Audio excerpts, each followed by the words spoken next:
But to share a memory, like let let the parent know that their child had an impact in some small way. And those are going to be treasured things, especially if it's something that they weren't there for or they were aware of. You're giving them a new piece of their child that they've never had before. And that's the one thing that we never have. We don't get any new experiences or new memories. We're stuck with a very static bank. So if you can provide something new, how amazing. Solidarity sister, solidarity sister. Almost 20 years ago, Heidi Low held her 5-year-old daughter Alison in her arms while Alison breathed her last breath. I cannot even imagine what Heidi was going through in that moment or what she's experienced over the 20 years since. But I'm so grateful and humbled that Heidi would come on our podcast today to be able to talk about her experiences in losing Alison, in how community showed up well for her, in how community missed the mark for her, and to tell us a little bit about the retreats that she has put on for bereaved parents over the last 10 years. It's really a beautiful story of hope and of finding meaning after tremendous loss. I think it's a way that she's really honored Alison's life as well. And I'm just so grateful for these extra tools that I feel like are helping me to be able to show up better for the people in my community who have lost children or lost other significant family members. And I think that's the beauty of being able to come together, is that if you are a bereaved parent, I think this will resonate with you.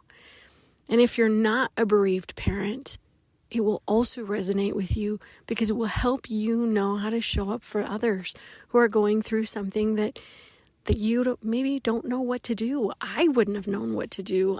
I've learned a lot, and I'm grateful that you have the opportunity to listen to Heidi.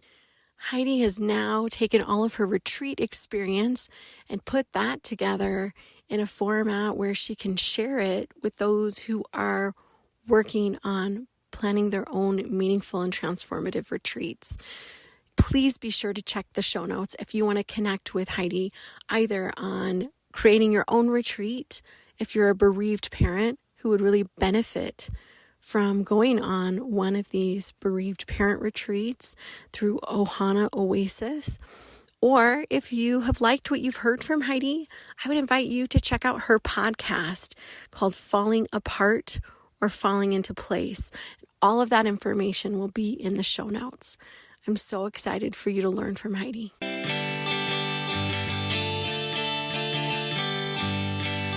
Welcome to another episode of Solidarity Sister. I'm really excited to have Heidi Low as my guest today. Heidi has taken a time of tragedy in her life and turned it into a lot of beauty for a lot of people who've been able to come to retreats and really benefit from her difficult life experiences in grieving.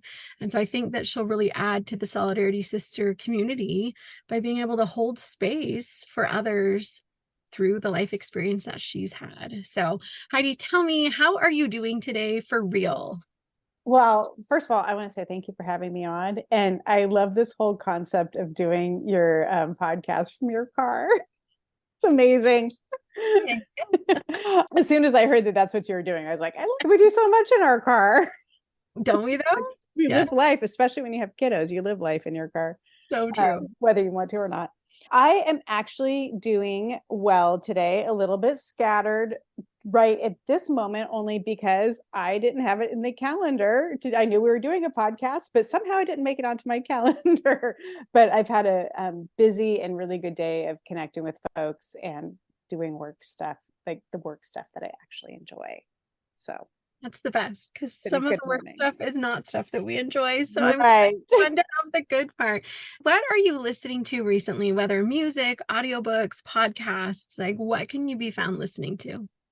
So I've been dabbling in Christmas music, not a lot of it this year though. And then podcasts, I kind of have my go-tos that I am now interspersing because now I have all these fellow podcasters. So I'm starting to listen to theirs too. But it's like one that I absolutely love because I kind of either have like self-help ones that are like work, like even if it's like self-work, or just totally fun for me and fun for me, maybe not other people, but Noble Blood, which is a historical one where they like she tells the story of one particular noble, and it could be from any era and any place. And then I also, for me, because my background is in political science, I actually listen to political podcasts. All right. Awesome. I love that. I just love hearing what people are listening to because Yeah. most of us don't really live in a very quiet world anymore. There's so much information and we're getting it in different ways, but I like to see what people are taking in. So I love that. Well, and to your point, I actually really appreciate silence Mm-hmm. and quiet. And so I take a 3 mile walk every day. And very often I put in my headphones and I walk and I don't actually have anything on. I put in the headphones so people think that I'm listening to something and I can't Signal that interact. I'm occupied, but Yeah. it's with yourself. Yeah. I love that you're holding that space for yourself. And is that a time of meditation to you, or is it just whatever random thoughts, or is it quiet? I mean, my mind is literally never quiet, but I know some people actually have that ability. So, what does that look like for you? Um, so I have a meditation practice. So I meditate for 15 minutes in the morning, 15 minutes in the afternoon. So my walk is not set for meditation specifically. It's more of that time of my prime working time is in the mornings. And so it's like once I've run out of juice, then I go walk. And it's more my like processing time, that time that it can be quiet, but it's also more of like I provide that space for the quiet because then that's where the inspiration comes. It's like where I've been doing, and now I get to just be and allow things to pop in. So no, it's not quiet, but it's, I don't know. Does that make sense? Powerful. Yes, it's productive. It's time for your body and your brain to kind of percolate on all the things that have already happened and to send Yeah. that in. So I think it's valuable to have processing time. A lot of people don't have that. And so then they come home from work or they stop working or whatever. And you're giving yourself a built-in transition time before the rest of the day, which I think is really valuable. So I actually love that. I So kind we of need it. right? No, I totally see that. So we talk a lot about community on our podcast, and I just want to get an idea of like what does community mean to you? Where are you finding community these days, whether it's more in real life, whether it's more online, whether it's a combination? How is community a part of your life? I love this question because I've just come to the realization where my community is right now because I had, when I lived in Idaho and worked there, I had a lovely community that were both colleagues and also personal friends where like we just shared a lot of commonality and had a great tribe. And then I moved to Kauai and I was there for 10 years and developed this amazing tribe of people. And it was not based in work, it was based in life. And one of the hardest things about, I mean, there are many hard things about leaving Kauai, I but believe. that was one of the big ones. And I moved to Portland a year and a half ago, and all my family's here, and I adore my family. And I have, in particular, a sister-in-law that like we're friends as well as family. Mhm. But trying to figure out where my community was here, and being 50 and working from home, like that was a major concern of mine of where am I going to find community. And I have just in the last couple months come to realize we're starting my podcast and going on a new professional journey. I have community here. I've got a couple of really good friends that I've found and are amazing. But my day-to-day community is in the professional again, but it's online. It's like people in New York and Florida and Colorado and New Zealand. I know who you're talking about because I've talked to her before too. And it's so Yeah. fun to be to my kids, like, we're having this conversation and she's in New Zealand. Like, how cool is that? That is Yeah. one of the beauties of technology is when it actually brings us together instead of dividing us. For sure. And I'm like negotiating that next. I'm like, oh, I love this community that I've built because it's people like we meet on a soul level and a professional level. So it really is my tribe. And I still like to go out on a Friday night and blow off some steam and have fun. And I can't call my friend in New York and my friend in New Zealand and say, hey, let's meet at the Muddy Rudder down the street. Yes. And so finding that piece, and like I said, I do have a couple of people, but finding that piece too. It's challenging. It is really Mhm. tricky. I've given a lot of thought to that, to try and like, how is it that we make that transition? It's great that we can meet these friends, and I think they're valuable. I think they're meaningful relationships that Mhm. actually add to our lives. But at the same time, who are we hanging out with on Friday night? And it is trickier to figure out how, because I'm sure that in Portland, there are phenomenal people that would be Mhm. great to connect with, that you would enjoy going out with. But I think that that is a tricky piece to figure out how to find each other. It is. And, I have, like I said, I've found a couple of people, but I also just tapped into other folks that are in the Kathy Heller world that they're all here Portland. And so we actually did a brunch last week. Oh, okay, that's So awesome. so that I think like, and it's the first time I met all of them in person. And so I think that that will develop, but it takes time. I think the older you get and the more you know yourself and the more you know what you like and don't like, it's a gift, but it's also, you're more deliberate in creating connection. Sure, sure. And I think sometimes their stage of life can make a big difference, for what your everyday life looks like. For example, if you're someone who goes to a certain church and you go to church and you meet all the church family, then that gives you some way of connecting. Mhm. Or if you're someone who has kids in elementary school and you join the PTA, then you automatically make these connections Right. because your kids are all going to school together or whatever the thing is. When you aren't in a position, or when you're going to a job every day that has FaceTime, Right. whatever these things are, when you have an everyday kind of thing, or even if it's like a Pilates class or some kind of class you're going to every day. Mhm. But when you aren't having those things, it is harder. And I think sometimes we have to make more of an effort. Mhm. And for an introvert like me, that's hard. It is hard. It is, Yeah. and I think that it's okay to point out that it's hard, Yeah.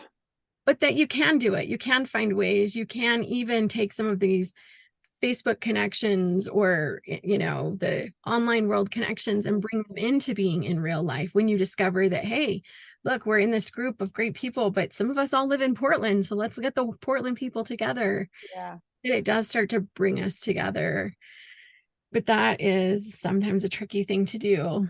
So I want to go back a little bit. I know you have experienced being a bereaved parent, Mhm. losing a child, which I think if you haven't been there, like, I certainly have plenty of friends that have lost children, Mhm. and I have like the teeniest little idea of what that would really be like, Mhm. eh, you know? But tell me about, in that experience and in the year since, what has been helpful and what has not been helpful in others showing up for you? Like, I want to know, Yeah. like, I have a few friends, unfortunately, or whatever, I have 4 or 5 friends that have lost children in the That's a last year. lot. It is a Wow. lot within my circle. And I feel Wow. like I'm actually doing a really poor job of showing up for them because I don't know what to do. And so, like, I try in these little ways here and there, sort of, or like make my little comments on Facebook or send them a message. But I'm like, I, I don't know. Like, it's not like I can fix it. There's no magic wand. I can't bring their children back. That's what they really want most of all. But what could I do better? What are our listeners? What are people who are like, no, I know someone who's like that. What can we do that's helpful and what's not helpful, so that we can do a better job of being friends, like in a really Um, like actionable way? yeah, no, I love that you're asking that question.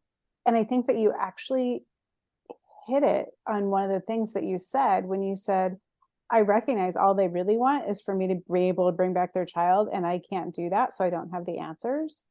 That's actually huge to understand that, like, there is nothing that you're going to say or do that's going to take it away. There's nothing, you're not going to be that magic person that says the right thing. Like, let go of that. And most of the time when people think that they're coming to say something that's comforting, they're actually doing the worst possible thing. Like, do not come and say, oh, your child's in a better place, or at least you had X number of years. Stop and think about what you're saying, and say, if it was my fill in the blank, one of your children, would I want to hear somebody say that to me? And then you realize, no, you wouldn't. So I think also for parents, you're mourning the loss of your kid, but you're also mourning the loss of your community because people don't know what to do. So they either, well, generally, there are some people that show up well just by nature, but either people are so feeling awkward about it and so not knowing what to do that they don't know do anything. And so they almost like ignore you as a bereaved parent. And then, or people are awkwardly all over you, and then like that's a lot of energy to hold on to, and so you don't have the community that you once had, so you're mourning that loss as well. And then talking about like awkward people doing awkward things, I found that a lot of times people would come up and they would start mourning the loss of my daughter. And it's like, well, I'm glad that she made an impact on you or that you're sad about that, but it is not my job to console you. And I would end up consoling like other people. And it's like, I don't want to be here doing this. I once heard about, and it had to do with grief and like a circle of influence or circle of connection. And it talked about the people, the closer you are, you should always be comforting the people who are closer in the circle than you and Mm-hmm. seeking comfort from the people that are Oh, further apart. I And so love that. if you are the parents, you are the center of the circle with this child. Mm-hmm. So you should be seeking comfort from anywhere outside of the circle. Mm-hmm. No one should be seeking comfort from you, unless maybe Yeah, you have other children, right, that right. are siblings. But other than that, and so if you're the grandparents, you are comforting the parents and seeking comfort from further removed. And so if you're really just an acquaintance, you're seeking comfort from other acquaintances who just get to know about it. You're not seeking comfort from the center of the circle. That's not your place. That is beautiful. That is the perfect way of putting it. Because I remember I would run into people like that didn't even know Alison or know me. And then like somehow it would come up because I'm, open about it. And they're like, oh my God, I'm so like, I would be like, it's okay. It was 20 years ago. Da, da, da, da. Like, Right. why? Right. So yes, I like Okay. that circle thing. I think the thing that you can do is just show up and just be there with humbleness and like, I'm here for you. I don't know what to say. I don't know what to do. And I know that you probably don't have the energy to tell me. So I'm just going to show up. So some things that were really helpful for me was getting text messages and notes in the card because it was 20 years ago for me. So texting was a very new thing. It was more like notes in the card or a phone call. And I'm not a phone person. So like just leaving a message saying, thinking about you, you don't need to respond. Just want you to know that I'm thinking about you and take the responsibility of feeling that burden of having to respond off of them. And you don't have to say anything special, just thinking about you today or share a memory of the child. Because I think people are afraid to talk about the child. Like, Sure. oh no, I'm going to bring it up. And trust me, we're thinking about it. So true. You're not Right. going to bring She's like, I something to my forgot that I had mind. that child. Is never get like that's not gonna Yeah. be a situation. Like I'm 20 years out and I'm sure I don't even realize it, but I'm sure I think about Alison every day. Like you're not going to remind me of something. You're not going to bring on some tragedy or like some trigger, Sure. but to share a memory, like let, let the parent know that their child had an impact in some small way. And those are going to be treasured things, especially if it's something that they weren't there for or they were aware of. You're giving them a new piece of their child that they've never had before. And that's the one thing that we never have. We don't get any new experiences or new memories. We're Oh, stuck with I a love that. very static bank. So if you can provide something new, how amazing. I love that. And I think that would even extend to any loss, Mhm. whether it's your parents or whether it's, like a sibling or whatever, like any form of grief, it is true. Like when that person's gone, we don't get new memories with them. And so if someone's able to provide that, that's a huge gift. Yeah, it's amazing. Like if somebody could hand me a new picture of Alison, I would love that.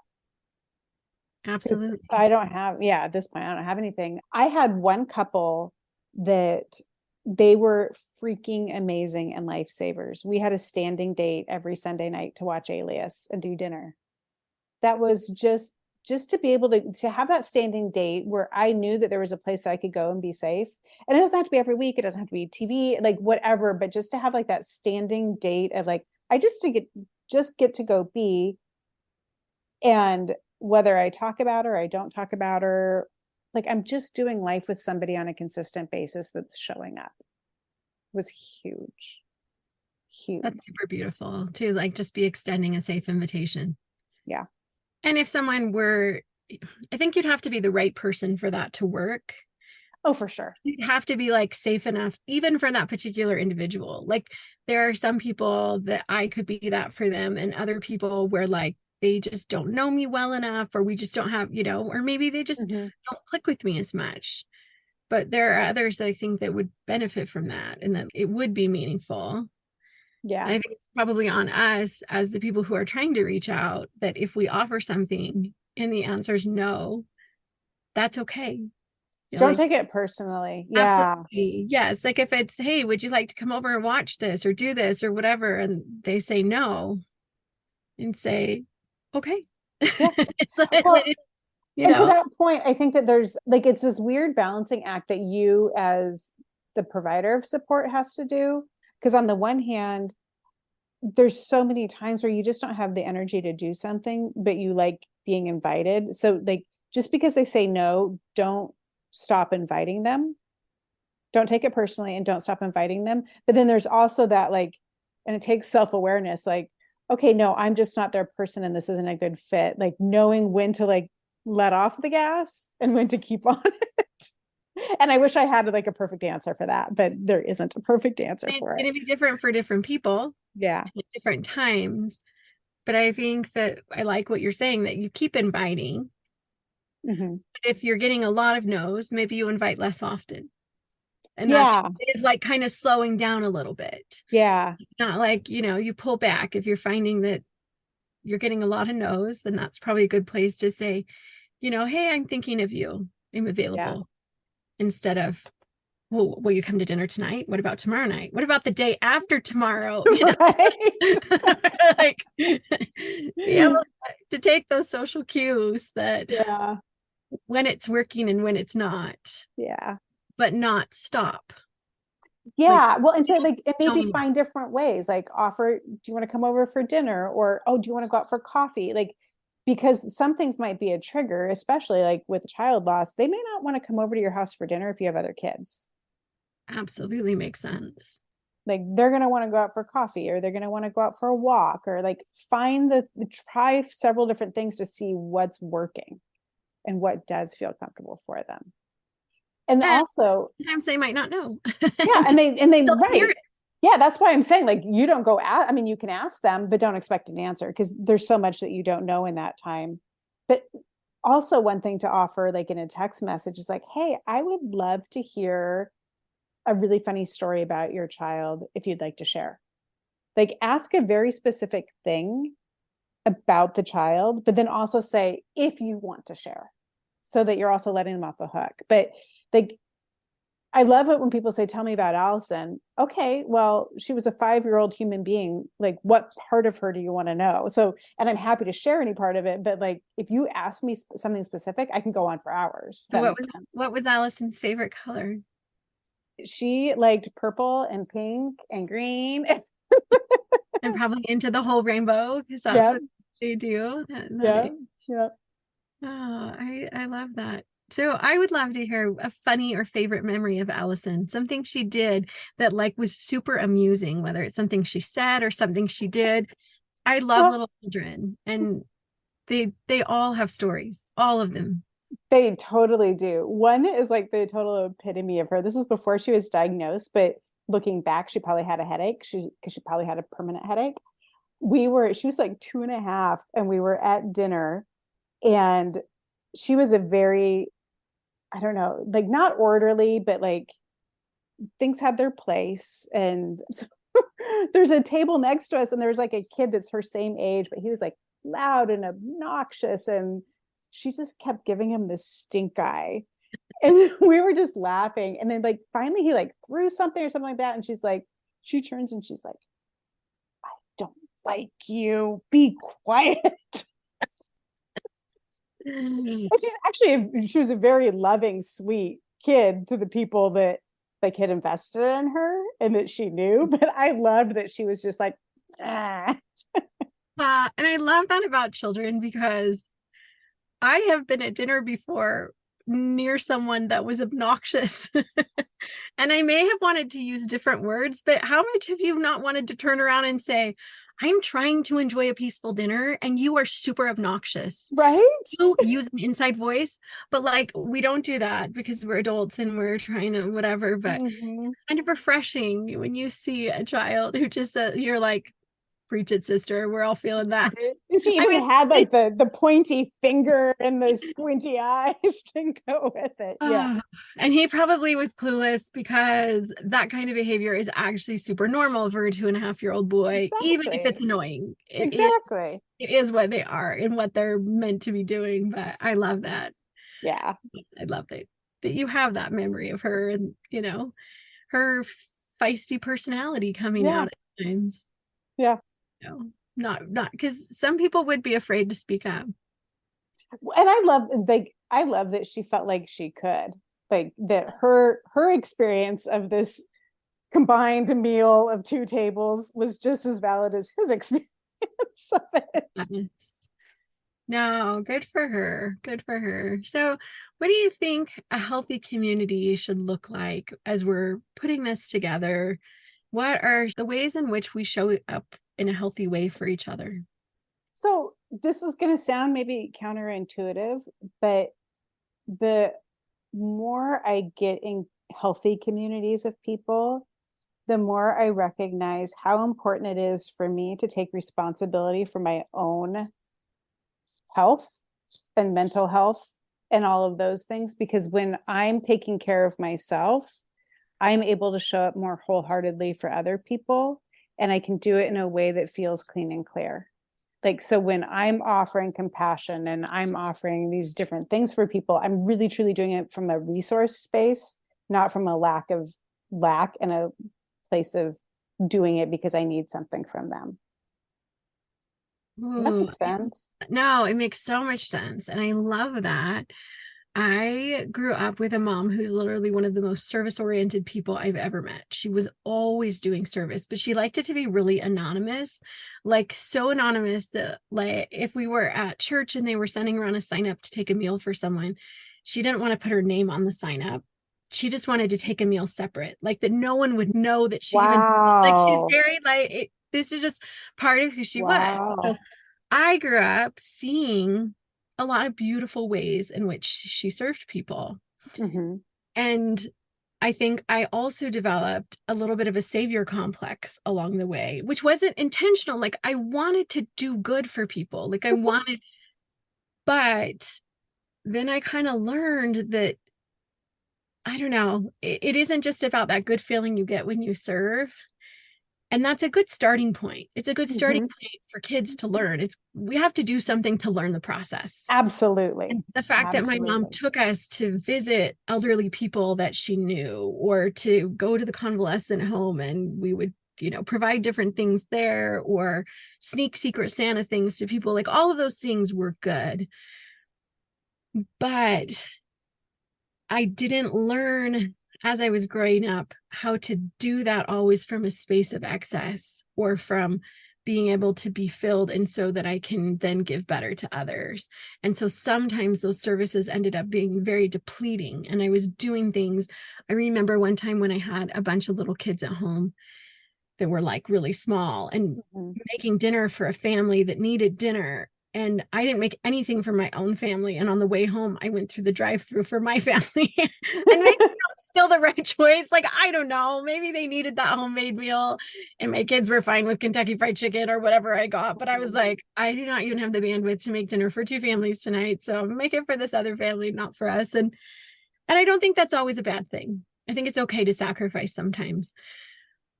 But It's so important to learn to take after your own mental health, to look out for your own capacity, to learn how to then give from a place where you are more grounded.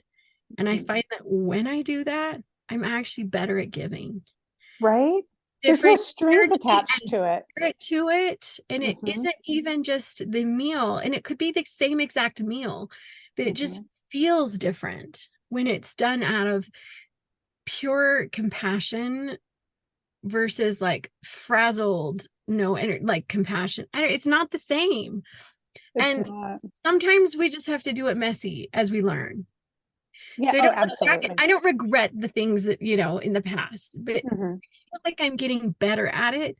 But sometimes it means I have to say no. But it also means that I can show up better for my family, which I think they need that too. So it's all a balancing act. But as we get better at it, I think we become a better community member. We also become better, for me, at allowing others to be community for us. Because when you're in that savior complex kind of a phase of life, you don't let anyone do anything for you. And I'm not great at that yet, but I'm getting there. And I'm finding that it works better because if I allow the community to support me, I then have more to give the community. Like it really was meant to be a give and take For relationship. for sure. And I think that as much as you want to be giving to community, that community wants to be giving too. And you're taking away the opportunity for them to be givers if you're always giving. So you're actually kind of taking away from them. And I also, along that piece of saying no, sometimes it used to be really hard for me to say no. And then I realized if I'm saying yes to everything, it forces me to say no to things that are actually my priority. And so I need to be clear about what my priorities are so I can say yes and be all in yes for those things that really mean something to me and are my priority. And that means saying no to things that aren't my wheelhouse. Yeah, I think that's so wise because there definitely have been times where I just ran out of time. And so things that Mhm. really should have been more important for what my own stewardships are didn't get done Yeah. because I wasn't good at learning to prioritize or say no when it was appropriate. So that is definitely a great point. So tell me more about the retreats that you've done and what kind of, community space you've provided there. Yeah. So I started a nonprofit that was for bereaved parents. And so for the last 10 years, provided retreats for them. So they're like week long, get them away from their normal stuff and walked through like honoring the past, living in the moment, embracing the future, and did exercises with them based on what worked for me and figured if there's stuff that's worked for me, it's not going to resonate with everybody because everybody's different, but there are some people it's going to resonate with. So if I can hand them this toolkit, so I've been doing that for the last 10 years and it was really focused on parents could apply at any point, but they weren't invited to come until at least 2 years out because our whole focus is on rediscovering joy and purpose in life. And you're just not ready for that. I mean, you don't even maybe realize you're not ready for it, but you're not ready for that until a couple of years out. But with that, there are definitely parents that going through the program said, well, part of my purpose is serving other parents. And so about 5 years in, we started a leadership development program. So now all of our retreats, I am just the mentor and it's all alumni led. So it's alumni that cook for them, facilitate, assist, do all of the stuff. And now I'm stepping into, gosh, I realize how amazing retreats are and what a powerful thing it is to bring people out of the normal everyday into a space together where they have a shared value over something and you get time to learn, to integrate, to create memories together, to process, to have safe space. And so now I'm teaching anybody, like it doesn't have to be bereaved, but anybody that has a heart for doing retreats or knows that they have like this special sauce of something that helps people, how can you put that into a retreat format? And so teaching them how to do that now. Oh, I love that. And I love the way that that's this community that you've created of these bereaved parents. It's become like this beautiful circle where the Yeah. people who are coming to the retreat initially for themselves are then coming back and are able to lead and to turn around and help the next person because they know what it was like. And I think it was invaluable, the idea that you have to be 2 years out. Because I Yeah. would, you like, there's just this time that there's so much shock, almost, maybe is the right Oh word, yeah. Yeah. that you're not really ready to process. And I think that's a good reminder for the rest of us who are there. If 2 years is what has been found to be like a healthy timeline before, like, we look at our friends and it's not our child, we should still have zero expectations 3 and 4 and 5 and 6 months and a year out, and just be holding space for whatever that grief looks like and whatever their availability is to rejoin society or not, or to whatever the thing is, to say, hey, like, we need 2 years to even be able to think about moving forward. Yes. And I would say 2 years, like where you think about, because I do think I don't compare losses, but I do think the loss of a child brings on extra stuff, especially if it's not an adult child. So I think that where we think about, oh, people that have lost their parent or their spouse, like the first couple of months, take what you think of as the first couple of months and put that into the 2 years. And then it's another good, probably 3 to 5 years before you're actually getting your feet under you and really truly feeling like I'm alive and happy and not feeling guilty about being happy. And like everybody's different, but like what I have found is it's about 10 years before people really feel like they are comfortable in their new skin and who they are and living life boldly and fully. That is so good to know for those of us in community, to say we need to hold a lot of space.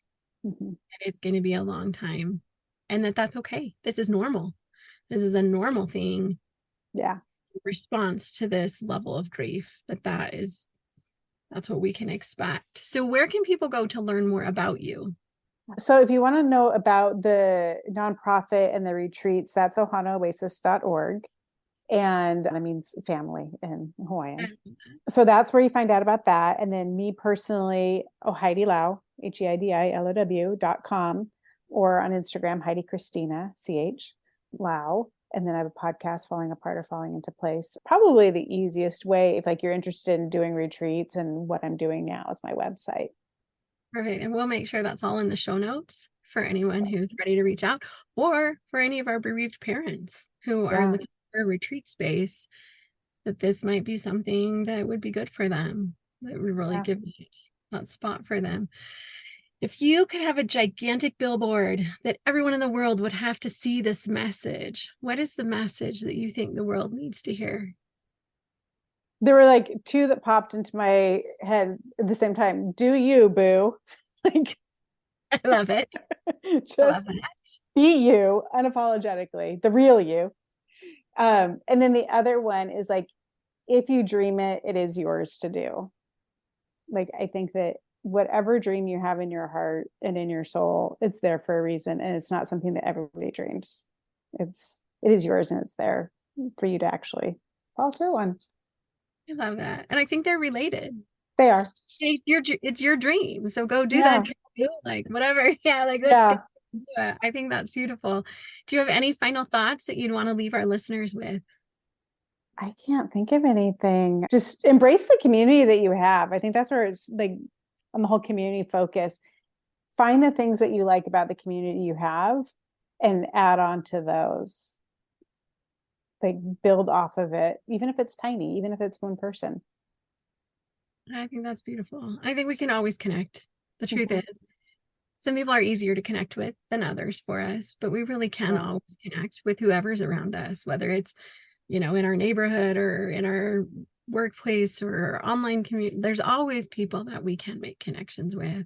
Well, and I think that there are people that you just don't connect with, and that's totally fine. When you do find that one person that you connect with, instead of like being worried that you don't have more people, cultivate that one person, and then you guys together can go like, oh, well, let's go to this, whatever, and build more connections with somebody that's like-minded. Sure. So focus on the ones that where you feel it. You feel it kind of resonates with you. Yeah. be open to those connections. So, well, thank you so much. I so appreciate your time. Oh, And thank you. I feel like I've learned a lot, and it's helped me to feel like I can show up as a better friend for the people I know. And just, I love that you're building these retreats, and retreats have actually been in my forward plan. So we'll have to connect on Oh, that too. yeah. I actually And have a VIP day coming beautiful up January solidarity, 12th. yes, these like, solidarity sister retreats. Like That'd I be see that amazing. coming, and I see like just really beautiful, safe, connecting spaces where everyone just goes back feeling like a better version of themselves and more ready to be in their own real life again. Like I if that love makes, it. sometimes Oh, we just want the world to stop to have a little bit of like a reconnect with ourselves, reconnect with our own bodies. Like we're so living in this like mindless way of just doing all the things that are on the checklist, but being able to then come back and live our lives with more purpose. And sometimes we need a space for that. So yeah. Oh, you definitely have your retreat in you. Make it happen in coming. 2024. It's coming. It'll be so awesome. So, all right. Well, thank you so much. And Thank just you. thank you for listening to Solidarity Sister. Solidarity.